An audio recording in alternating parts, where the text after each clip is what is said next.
Good evening, everyone. My report is all about exceptional children. I will discuss of what exceptional children is, the types of exceptional children, their characteristics, and needs. So what is exceptional child, or who are considered as exceptional children? An exceptional child is one who deviates from the normal child in mental, physical, emotional, and social characteristics to an extent that he requires special educational services. He may far above or extremely below from the average.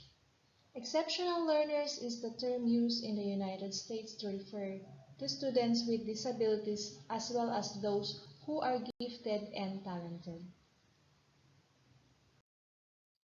What are the types of exceptional children? There are four main types of exceptional children.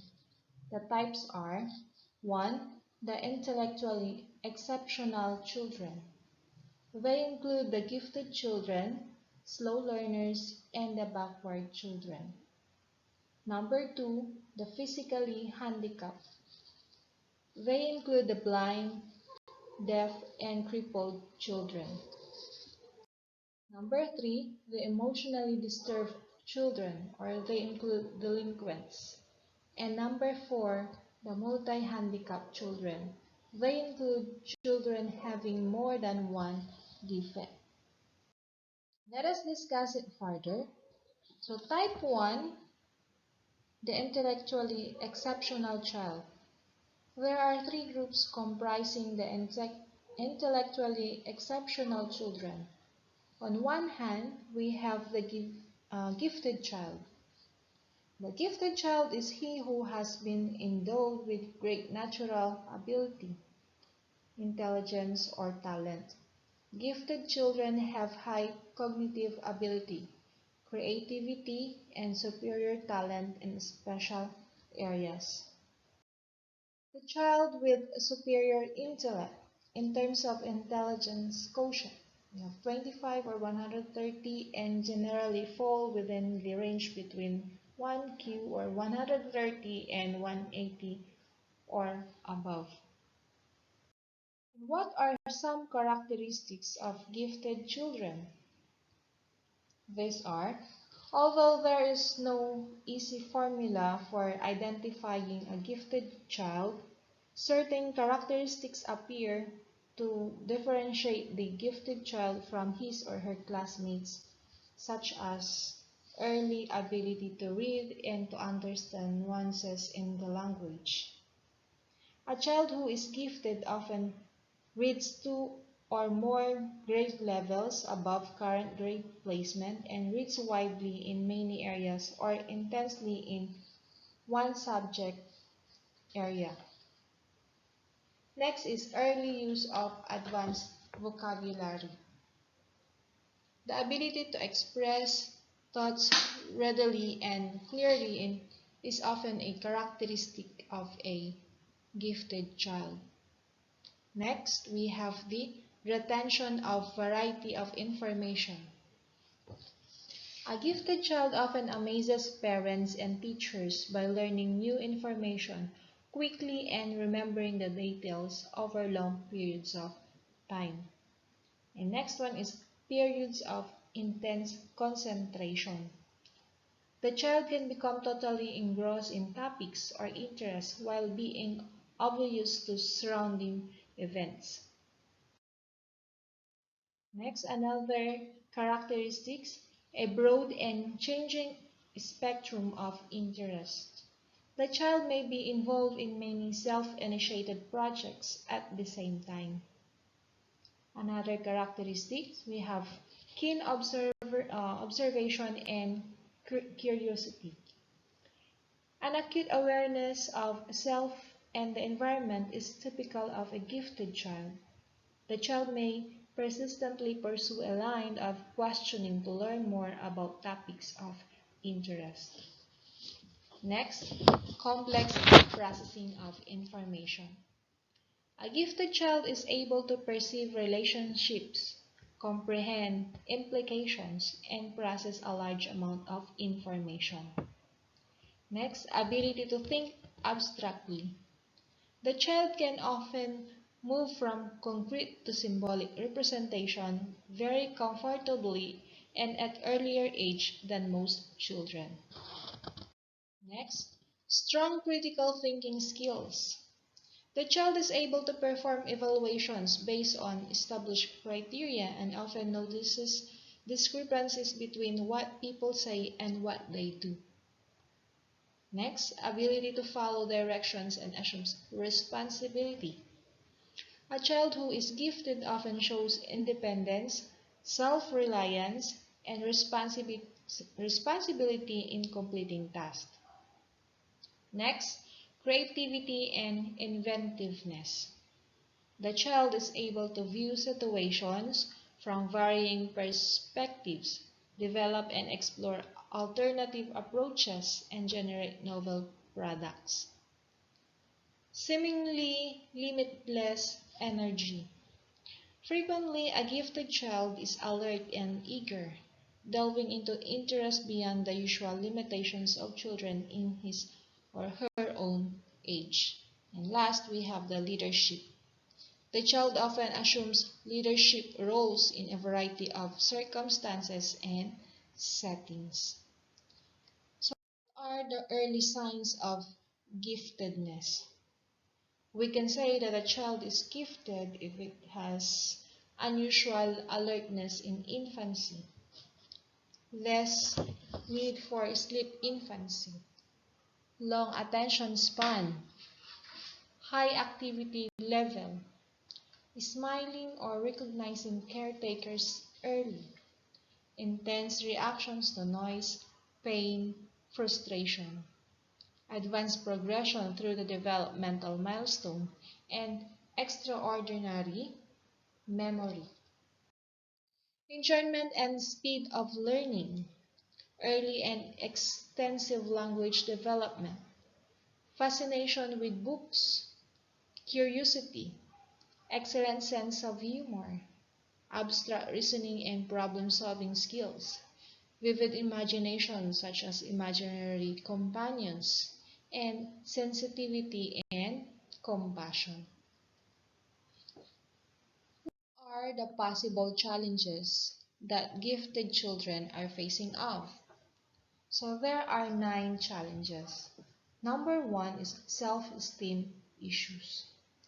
Being gifted academically can make a child feel different from her peers and may even lead to the child being bullied and becoming depressed. Studies have shown that the more intellectually gifted a child is, the greater risk of social difficulties and unhappiness. It's important to keep an eye on our child's self-esteem. Negative talk about oneself and frequent mood swings can be signs of self-esteem problems. How can we help them? Find a sport or hobby that helps your child build self-confidence, feel like a regular kid, and connect with her peers through play. Next is guilt. Some gifted children feel pressure to give back because they feel so fortunate to have their own intellectual gifts. Helping other people and good causes is great, but if your child begins to feel guilty about his giftedness and overextend himself, talk with him about those feelings. Help him to find a healthy balance between taking care of himself and his responsibilities and volunteering to help others. Number 3 is friendship issues. One of the potentially most difficult aspects of giftedness is having a trouble making or keeping friends. Your child may feel that she has a little in common with her classmates or may have trouble initiating play or joining groups. It's important to help kids with the greatest social or emotional difficulties as early as possible with the help of a school counselor or an outside therapist. Help your child by arranging play dates with children with similar interest and level of intellect. Number 4 is perfectionism. Gifted children are often driven to be high achievers in all areas of their life. Your child may be extremely gifted in some subjects, but an average achiever in others, which can also fuel her perfectionism all around. Aiming to get everything perfect is time-consuming, tiring, and even bad for one's health. Perfectionism is associated with abdominal pain, eating disorders, and obsessive-compulsive personality disorders. Our tip: for a younger children, avoid correcting every little grammar or factual mistakes she makes, and remind her to go easy on herself when her perfectionism comes through. For an older child, help her establish some basic goals and guidelines for a successful school project or report before she dives in.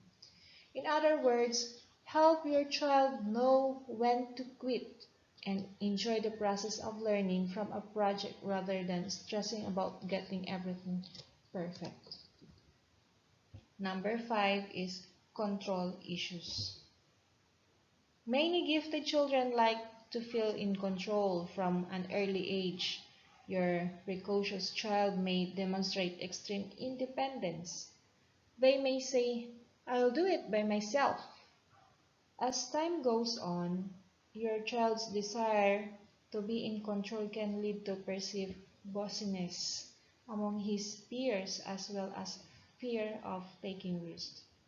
If this happened to you, help him find a healthy outlet for his desire to lead, such as helping to tutor or coach children younger than him.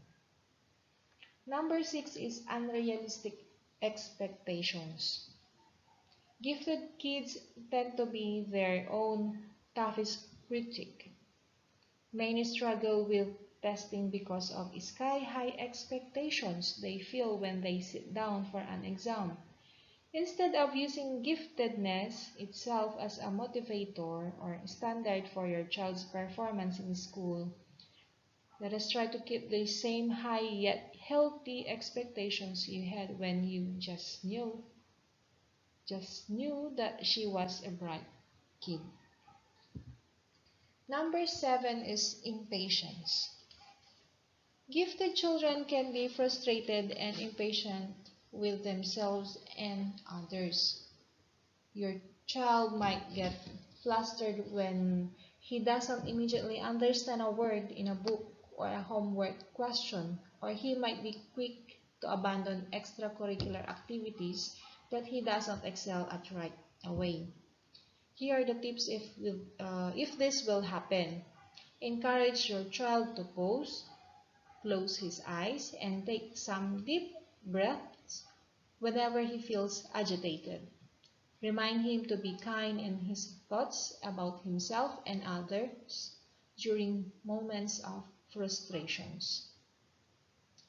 Number 8 is attention and organization.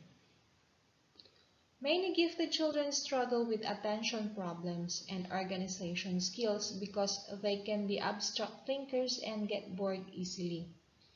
Education experts have found that it's more common for boys to be disorganized and distracted.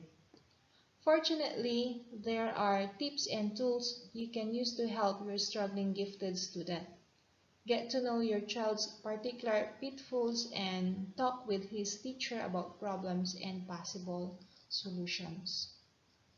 And number 9, challenges facing the gifted children. We have the burnout. Many gifted students are highly energetic, and they are also at risk for becoming exhausted and depleted. Stress and overtiredness can lead to lower quality sleep, illness, and trouble in school. So our tip: on top of everything your child does, her body is using a lot of energy to physically grow. So be sure that your child is eating well and getting enough sleep for her age. What are the educational provisions for the gifted children? First, we have to accept their superiority, engage them in peer tutoring, arrange special schools for gifted, frame special curriculum, early admission, and double promotion. From gifted children, I will discuss to you those who are below average. Type 1, for the intellectually exceptional child, we have the slow learners. Slow learners, state of being below the normally accepted level in learning of things, or children who are slow in learning. The slow learners are those children who measured intelligence quotient is somewhere between 80 and 95.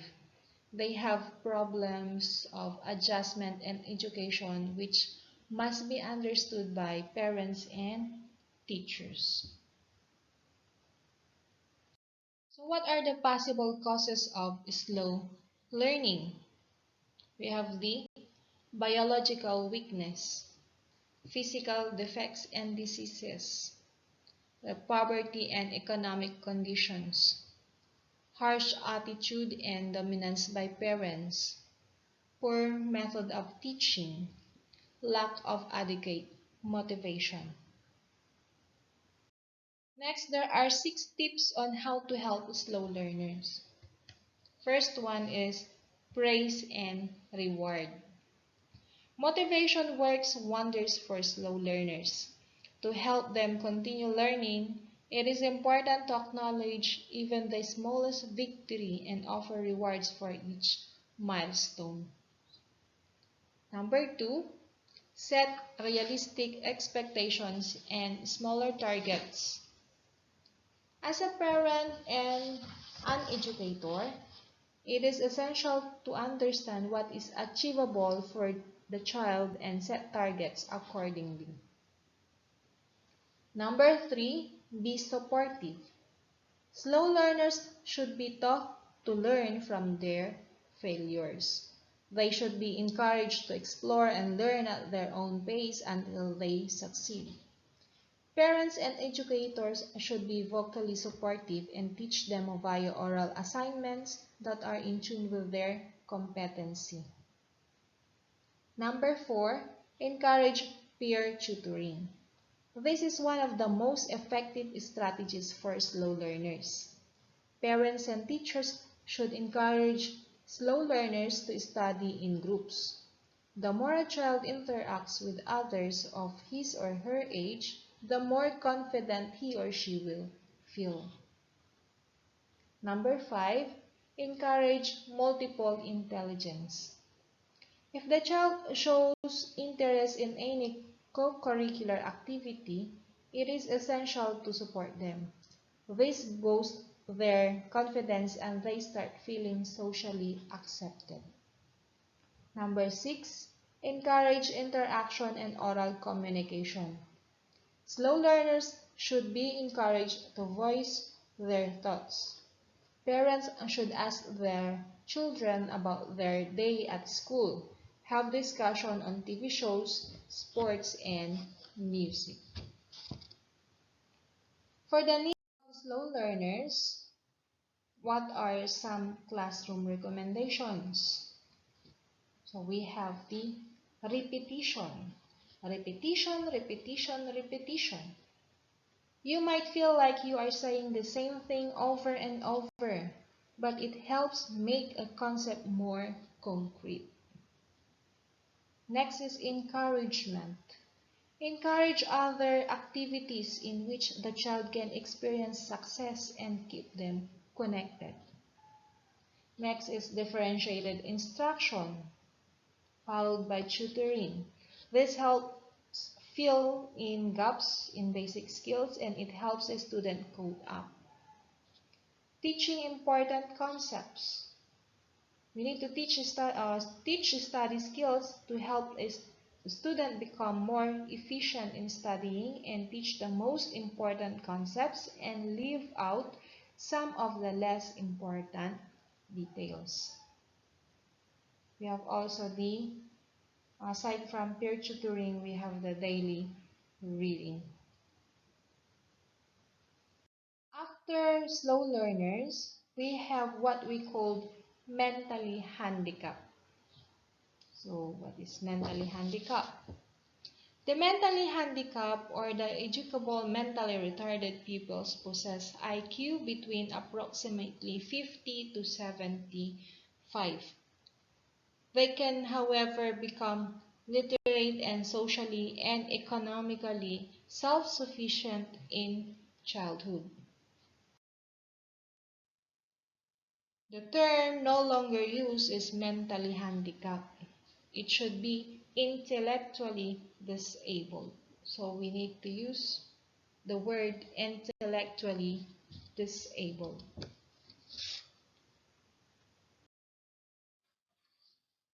Next is the mentally difficult or the trainable. Mentally retarded children have been defined as possessing IQ between 30 and 50. This group will need some social support or protection for all their lives. Many of them are able to perform useful tasks at home or in a sheltered environment. Mentally deficient children whose IQ falls below 30 cannot benefit from any training.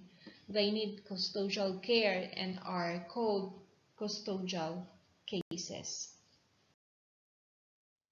The second type of exceptional children are those who are physically handicapped. Physically handicapped children mean the children with physical disability. They may be blind, deaf, or crippled.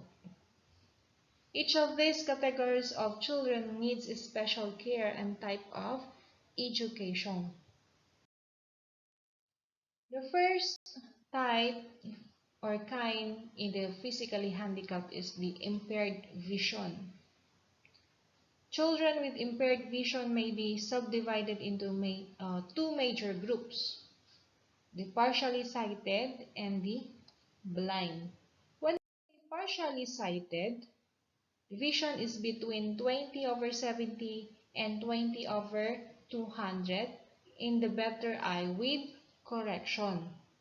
And when we say blind, the blind child, it has a vision is less than 20/200 with correction, or whose field of vision is significantly restricted.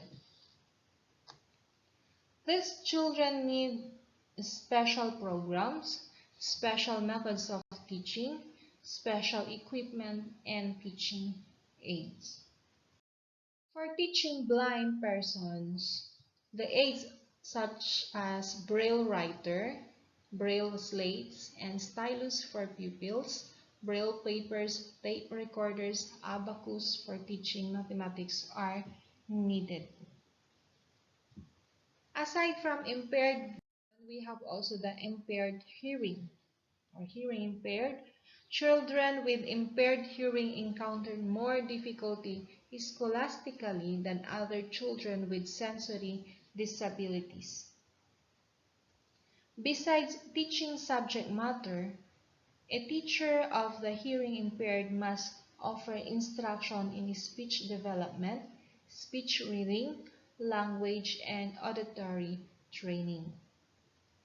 In children who are hard of hearing, the residual hearing is functional for acquiring language, usually with a hearing aid but sometimes without one.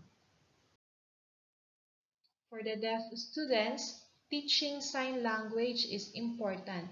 Signs using body parts such as fingers, hands, or facial expression is to be familiarized. Finger spelling and speech reading techniques too may be focused. So we have here the examples of letter spelling, and then we have the facial expressions. And then we have the wrist hand signs and symbols that helps the impaired hearing. And the third type, in the physically handicapped, we have the crippled. A person with a physical disability or a serious permanent injury is sometimes referred to as a cripple. Children may become crippled because of malformations or malfunctions of bones, joints, or muscles. These are also called orthopedic handicaps. Is the word cripple or crippled offensive? According to the website dictionary.com, this is the usage note for cripple. When referring to someone for whom it is difficult or impossible to walk or move without some kind of external aid like crutches or a wheelchair, sensitivity is called for. The word cripple and crippled are no longer considered appropriate. The currently acceptable terms are disabled, and when referring to groups, the phrase people with disabilities, or somewhat less commonly, the disabled. So we are going to use the disabled or people with disabilities instead of crippled. Now, how to deal with the disabled? First, we have to learn to wait. If you offer assistance, wait until the offer is accepted.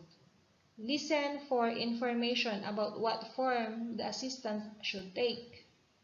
Number 2, speak directly to the disabled person, not through a third party. This tip is particularly important when addressing a hearing impaired person and someone else is signing for him. Number 3, always offer to shake hands, except this time of pandemic. And number 4, don't shout. Number 5, don't touch, lean on, or move a wheelchair without permission. Treat the chair as part of the person occupying it. Number 6, when conversing with a person with a speech impediment, listen carefully and never pretend to understand. If in doubt, ask questions. Be patient. Don't interrupt or inject comments during pauses. Don't try to fill in a word for someone with a stutter. Don't raise your voice. Louder is not better. Next, we have the type 3. Type number 3 is the emotionally disturbed. When we say emotionally disturbed, children include those with behavior problems and those who are socially maladjusted or the delinquents. Delinquent child is a child who has violated a criminal law or engaged in disobedient behavior and is in need of rehabilitation. What causes of emotionally disturbance? We have the broken family, developmental disturbance, economic, social, or religious conflict, unhappy home and school life, lack of attention. And what are the characteristics of delinquent child? We have the indecent behavior, violation of law, telling lies, poor social skills, and aggressiveness. Let us proceed now to the number 4 type of multi-handicap. The multi-handicapped child has a problem of exceptionality, which is highly complicated. Children may be mentally retarded as well as speech handicap. They may be at the time of suffering from epilepsy. Multi-handicapped children have more than one disability. They may be deaf, blind, and mentally handicapped. They need special treatment and care. So all children need love, encouragement, and support. And for kids with learning disabilities or those considered as exceptional children, such positive reinforcement can help ensure that they emerge with a strong sense of self-worth, confidence, and the determination to keep going when things are tough, and a good attitude won't solve the problems associated with a learning disability, but it can give you child hope and confidence that things can improve and that will eventually succeed. That ends my report, and thank you for watching and listening to my report. Good evening.